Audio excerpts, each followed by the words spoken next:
ఏదో costly food తినాలి, లేకపోతే ఎక్కడెక్కడి నుంచో తెచ్చుకున్న ఫుడ్ మాత్రమే మనకి ఈ రక్తహీనత నుంచి కాపాడుతుంది అనుకుంటే మాత్రం అది పొరపాటు. మనకి అది వెజిటేరియన్స్ కావచ్చు, నాన్ వెజిటేరియన్స్ కావచ్చండి. మనకి వీధులు మొత్తంలో అదృష్టవశాత్తు మన ప్రాంతంలో బాగా దొరికే ములగ, ఏదైతే మునగాకు మనకి పండుతుందో అది సూపర్ ఫుడ్ అని పిలువబడుతుందండి ఈ ఎనీమియా నివారణకి. అది ఒక కరివేపాకు ఎలాగైతే మనకు అలవాటుగా మారిందో, కొత్తిమీర ఎలాగైతే మనకు అలవాటుగా మారిందో, మునగాకు కూడా మనకి ఒక అలవాటుగా దైనందిన జీవితంలో మారాలి. అది ఒక పప్పులో కానీ పొడిలో కానీ దాన్ని ఆరబెట్టి నీడలో పొడి చేసుకొని వండే కూర మీద మనం కనుక చల్లుకొని తిన్నా కూడా ప్రతిరోజు ఇది ప్రెగ్నెంట్ వాళ్ళే తినాలి, లేకపోతే బాలింతలే తినాలి అలా ఏం నియమం లేదండి.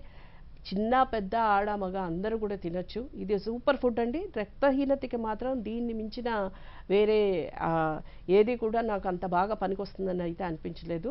మేము ప్రస్తుతానికి అంగన్వాడీ సెంటర్స్ ద్వారా బిడ్డలకే కాకోకుండా ప్రెగ్నెంట్ లేడీస్కి, అలాగే పాలిచ్చే తల్లులకు కూడా మేము ఇది నేర్పుతున్నాము. దాన్ని ఎలా తయారు చేసుకోవాలి అని. చేదు రాకుండా తయారు చేసుకొని దాన్ని ప్రతిరోజు కనుక తీసుకోగలిగితే అది బెస్ట్ మార్గం అండి.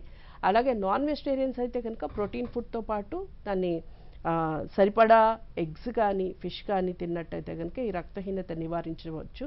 అలాగే వెజిటేరియన్స్ అయితే కనుక మన పప్పు దినుసులు కానివ్వండి, లేకపోతే నట్స్ అంటాము, మనకి తక్కువలో దొరికే నట్స్ కూడా ఉంటాయండి. కాస్ట్లీ బాదంలే అక్కర్లేదు, వేరుశనగ చిక్కి మనము డైట్లో ఇస్తుంటాము ప్రెగ్నెంట్ లేడీస్కి, ఇలాంటివి. అలాగే బెల్లము ఉడకపెట్టకుండా పచ్చి బెల్లం కనుక తినగలిగితే కూడా మంచిది అని చెప్తారు. ఈ రెండు కాంబినేషన్ మనం ఇచ్చే చిక్కి అందుకోసమే ఇస్తూ ఉంటాము.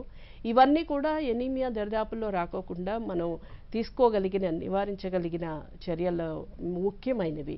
దాంతోపాటు ఒకవేళ మనం టైం టు టైం టెస్ట్ చేయించుకొని ఒకవేళ డాక్టర్కి అవసరమైతే వాళ్ళ సూచనల మేరకు సప్లిమెంట్స్ కూడా వాడుకోవచ్చు. చివరాఖరికి మరీ కాంట్బట్టన్న పరిస్థితుల్లో ఐవి చేస్తూ ఉంటారు. అయోన్ సుక్రోస్ అన్నది మనకి ఒక డ్రిప్ లాగా పెట్టి అది కూడా ప్రెగ్నెంట్ లేడీస్కి ట్రై చేస్తూ ఉంటాం అక్యూట్ పరిస్థితుల్లో. కానీ దాని నుంచి అబ్జార్ప్షన్ మాత్రం అంత మాత్రమే ఉంది. సక్సెస్ రేట్ అంతగా 1-2 డిగ్రీలను మించి ఉండదు. కాబట్టి ముందుగానే డైట్ ద్వారా ఇవి మనం చూసుకోగలిగితే తర్వాత అయ్యో అనుకోవాల్సిన అవసరం రాదు మనకి.